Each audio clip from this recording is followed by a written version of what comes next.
Nearly a dozen cats living in a hoarder's home were trapped inside when she died last month. The Feral Cat Coalition used an outside-of-the-box strategy to rescue them, and now 10 of them are in desperate need of a home. Today, CBS 8's Anna Laurel checked on the cats and their unusual needs. These are just 3 of the cats the Feral Cat Coalition rescued from that home. Today they're getting spayed and neutered. This is the first medical attention these cats have ever gotten. In fact, they're lucky to be alive.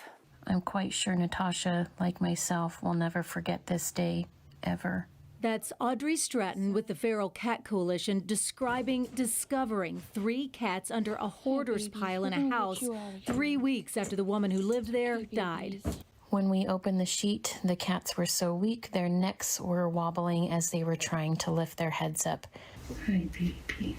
They brought the cats back to their clinic and gave them emergency medical care. It's just a miracle they're alive. Over several days, 9 cats were caught, but to make sure they didn't leave any behind to die, they set out cameras. That's when they saw the one they now call the white buffalo. Because he was so rare and elusive. But finally, after 2 weeks, he was hungry enough that on Christmas Eve, he decided to go into the trap. And they finally caught the last cat. Today at the clinic, the cats are getting spayed and neutered, vaccinated, flea and worm treatments, and full blood panels to make sure they're ready for what's next. They really have beaten the odds, yes. These cats have lived indoors their whole lives, so we don't want them running in the community for quite a while. Some are friendly, some are not. Some of those might be after a little time, but here's what they need.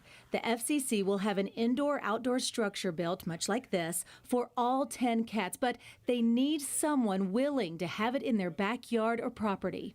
Knowing that we can give them a good quality of life for however many years they have is very fulfilling. You may wonder why so much time and resources are spent on feral cats.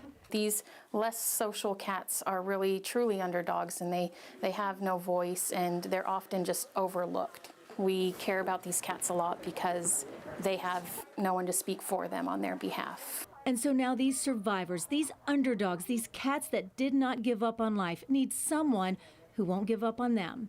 I pulled all the links you need with this story on CBS8.com. At the Feral Cat Coalition, this is Anna Laurel for CBS 8.